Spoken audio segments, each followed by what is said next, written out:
가장 큰 문제는 무엇이 문제인지 모르는 것.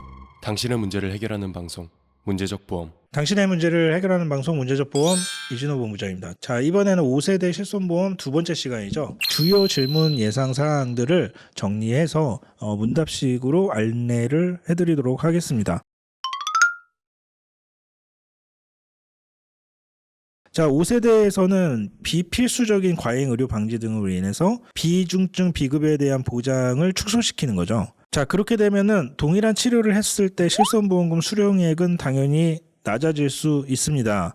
일시적으로요. 자, 하지만 보험료도 낮아진다는 얘기예요. 자, 제가 이런 부분은 기존에도 많이 얘기를 했던 내용인데요. 사실 1세대에 대한 실비를 유지하느냐 아니면 4세대로 바꾸느냐 이거에 대해서 고민을 많이 하시게 되는 경우가 있어요. 그런데 이게 사실 뭐가 더 정답은 없습니다. 저 무조건 4세대로 바꿀 필요도 없는 거고 그렇다고 무조건 1세대가 유리하다고 볼 수도 없어요.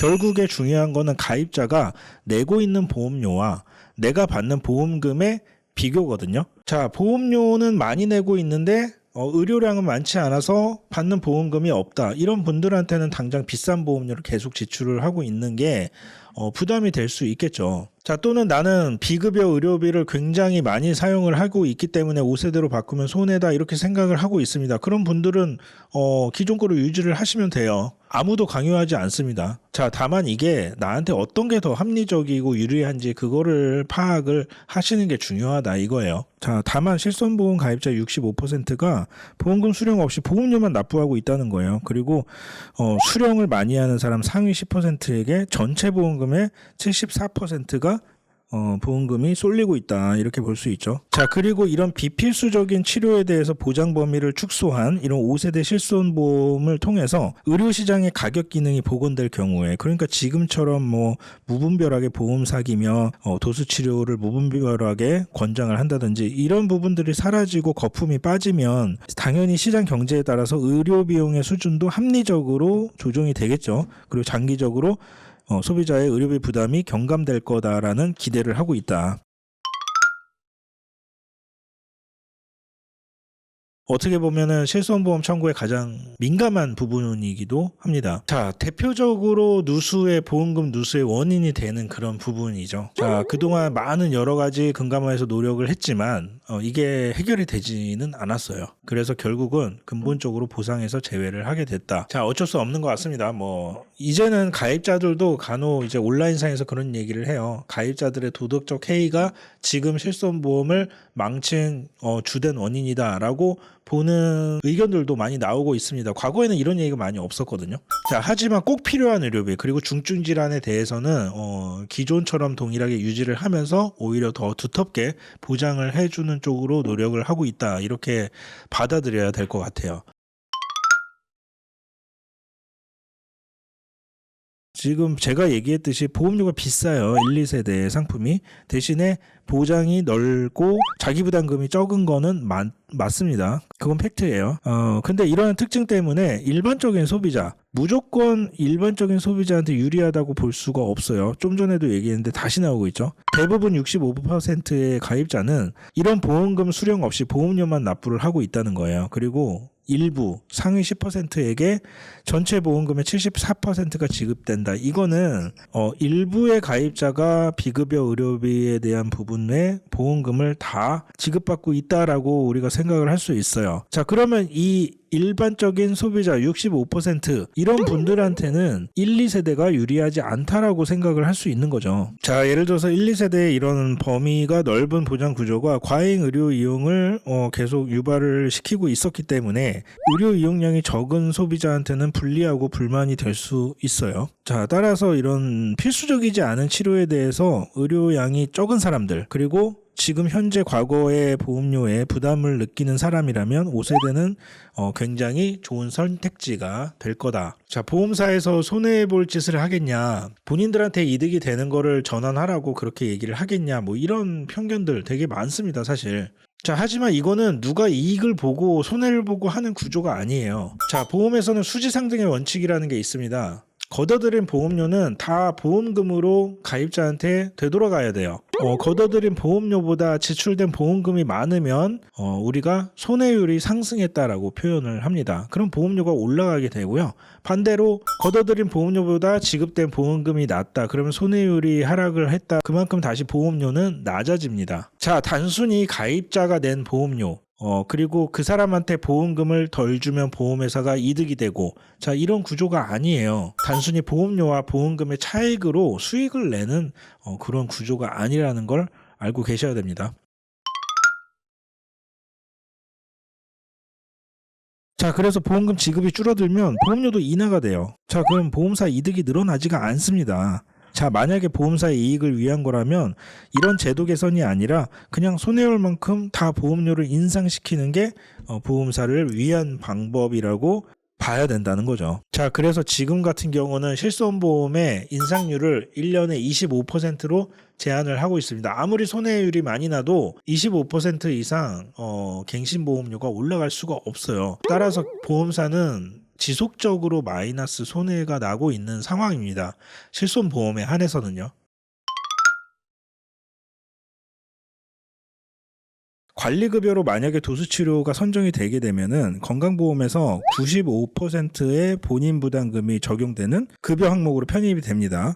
자, 뭐 이 내용은 관리급여가 되게 되는 경우에 더 자세한 내용이 나오게 될 텐데, 건강보험에서 10만 원이 발생을 했는데 95%가 환자의 개인 부담이 된다는 얘기예요. 그러니까 나라에서는 5천 원만 부담을 하는 거고 환자가 9만 5천 원을 내야 된다는 얘기예요. 도수치료비로. 자, 이거를 그러면 실손보험에서는 어떻게 보상을 하느냐, 이 얘기거든요. 자, 도수치료와 같은 비급여 항목이 관리급여로 전환하게 되는 경우 도수치료로 발생하는 본인 부담금에 대해 실손보험에서도 급여로 보상을 하기는 합니다. 자, 근데 실손가입자가 입원을 했을 경우에는 본인 부담금의 20%만 부담을 하는 거고, 자, 그러니까 95%의 본인 부담금 9만 5천 원이 되겠죠. 근데 이거를 입원을 했다. 그럼 그 중에 20%만 부담하고 나머지를 돌려받게 되는 거예요. 근데 통원의 경우에는 95%를 부담한다는 얘기거든요. 자, 급여로 보상을 한다라는 뜻은 기존의 도수치료가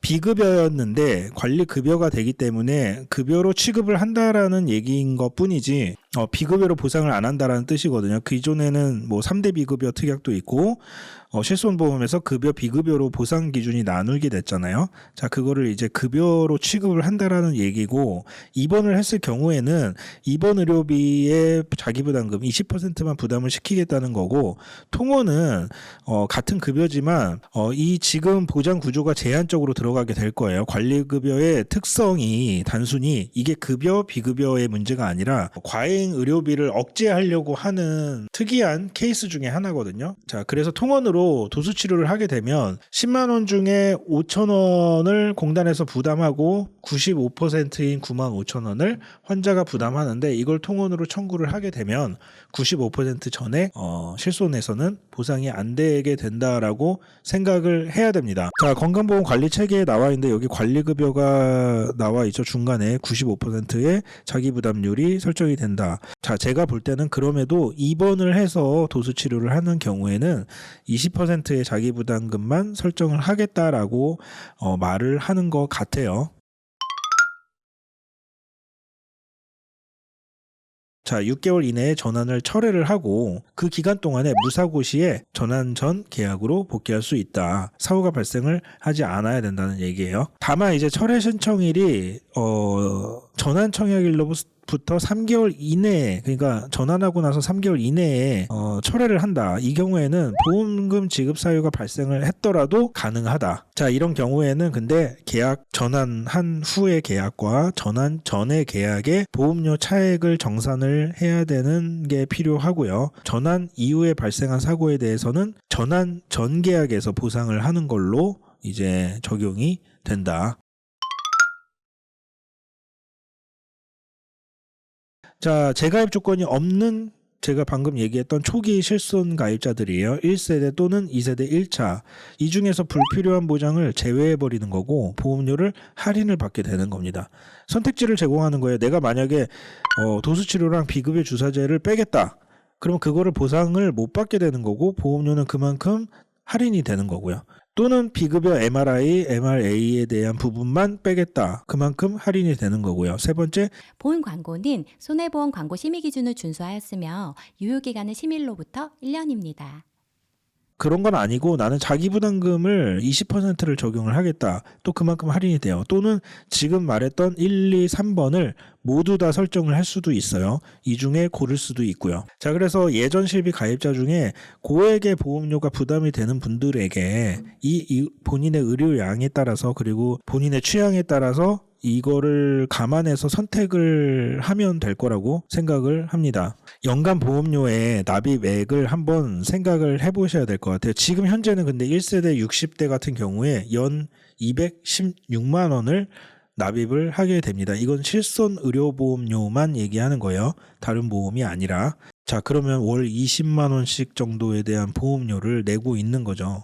자, 근데 이거보다 내가 실손보험금으로 받는 금액이 더 크다. 그럼 기존 거를 유지하시는 게 나아요. 또는 지금 방금 얘기했던 선택형 할인 특약을 이용을 해서 보험료를 낮추거나 또는 아예 계약 전환을 하는 방법도 있을 수 있어요. 자, 두 번째 선택형 할인 특약과 계약 전환 할인을 고려하는 소비자의 예시예요. 자, 첫 번째 케이스는 향후에 의료 이용 가능성 등을 고려를 해서 지금은 많이 안 쓰지만 기존 실비를 유지하고 싶은데 도수치료 같은 거는 잘 안 받는 분들. 자, 그러면 근골격계 물리치료 등 면책 옵션을 선택해서 보험료를 약 20% 떨어뜨릴 수 있다. 자, 두 번째 중증 등으로 치료가 예정되어 있기는 한데 지금 치료 중인 분들이겠죠. 다만 이 병 치료가 끝난 이후에 실비 보험료의 부담을 줄이고 싶은 경우. 자, 이런 경우에는 치료가 끝난 다음에 본인들한테 또 맞는 선택형 할인 특약에 가입을 하면 될 것 같아요.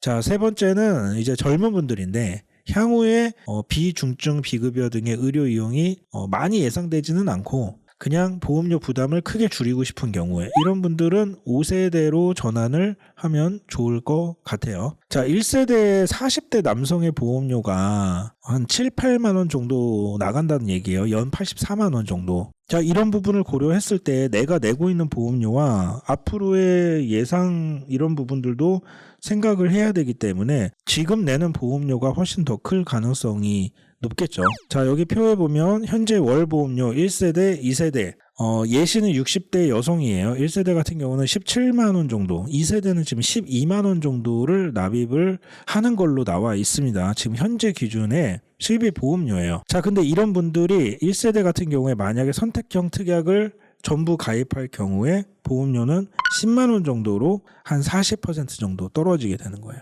자, 그리고 만약에 유지를 하지 않고 전환을 한다. 전환 할인을 받는 거예요. 자, 그러면 2만 원 정도로 보험료가 88% 저렴해집니다. 자, 세 번째는 5세대로 그냥 전환했을 때 보험료 예시인데 이거는 1세대 가입자들 같은 경우는 전환을 하게 되면 할인이 되기 때문에 두 번째 2만 원 정도로 보험료가 저렴해진다고 볼 수 있어요. 하지만 이게 지금 계속 평생 가는 보험료는 아니거든요. 3년 동안 2만 원대로 저렴이 낮아지지만 3년이 지나면 이 세 번째 부분 5세대 전환한 보험료 42,000원 정도 약 76% 할인된 보험료가 적용이 될 거다. 이렇게 생각을 하시면 될 것 같습니다. 자, 그러면 1세대 가입자와 2세대 1차 가입자 이런 분들은 선택형 할인 특약 그리고 계약 전환 할인 제도 이거를 꼭 해야 되는 건가? 의무적으로 아니에요. 희망하는 경우에 가입을 하는 거고 의무 가입 사항은 아닙니다. 선택형 할인 특약이 도입된다고 하더라도 특약 가입을 여부에 따라서 보험료 집단을 별도로 구분하지 않고 보험료를 전체 계약자를 대상으로 산정을 한다라는 거예요. 자, 이 말은 뭐냐면 자, 이 특약을 가입한 그래서 할인을 받는 대상자들의 집단이 있을 거고요. 이거를 선택하지 않고 그냥 1세대 기존 거를 유지하는 집단이 있을 거예요. 이 두 집단의 손해율을 각각 다르게 계산을 해서 차등 적용을 하는 게 아니냐. 자, 그러면 할인을 적용을 안 받고 그냥 유지하는 사람들한테 불리한 거 아니냐. 자, 그게 아니라 할인을 받는 걸로 선택하신 분들 또는 할인을 받지 않고 전체를 유지하시는 분들 다 동일하게 취급해서 전체 가입자의 손해율을 계산을 하는 거기 때문에 이 부분은 크게 걱정은 안 하셔도 된다. 자, 오히려 선택형 할인 특약에 따라서 전체적인 거로 봤을 때는 의료 이용량이 감소를 할 수 있겠죠. 그래서 전체적인 계약자의 추가 보험료의 인하 효과도 기대할 수는 있다. 자, 아니에요. 자, 1세대와 2세대 중에 1차 13년 3월 이전까지의 가입자만 해당이 됩니다. 2세대 2차 실손보험에 15년 재가입 주기가 생긴 분들이에요. 이분들부터는 자, 이런 제도를 사용할 수는 없다. 11월 이후에 출시합니다. 26년 11월 이후에. 자, 선택형 할인 특약은 뭐 기간 제약 없이 가입이 가능해요. 나중에 언제든지 11월에 나왔을 때 바로 당장 해야 되는 것도 아니에요. 자, 하지만 계약 전환 할인 제도는 6개월간 11월부터 6개월간 가입이 가능하다. 자, 6개월 동안에 청약 철회가 가능해요. 이런 소비자 보호 장치가 있고요. 자, 그리고 당연히 가입자들도 이 내용에 대해서 충분히 알고서 선택을 하시기를 바라겠습니다. 할인제도의 혜택은 재가입 주기가 없는 1, 2세대 실손이 5세대로 전환을 하면서 경제적인 효과를 기반으로 소비자에게 유리한 방향으로 협의가 된 건데, 일부에서는 초기 실손이 보장 범위가 넓으니까 당연히 그 1세대 실비가 굉장히 효용 가치가 큰 거다라고 생각을 할 수는 있어요. 하지만 계속 얘기했지만 보험료가 다소 굉장히 높은 상품이에요. 어쩔 수 없이. 자, 그래서 뭐가 더 유리하고 불리하고 아니다 이렇게 말씀을 계속 드렸죠. Q&A에 대한 내용을 알아봤는데 주목할 점은 이제 1세대와 2세대 1차 가입자들의 선택형 할인 특약인 것 같습니다. 이런 부분은 굉장히 가입자들한테 유용하게 앞으로 사용이 될 것 같아요.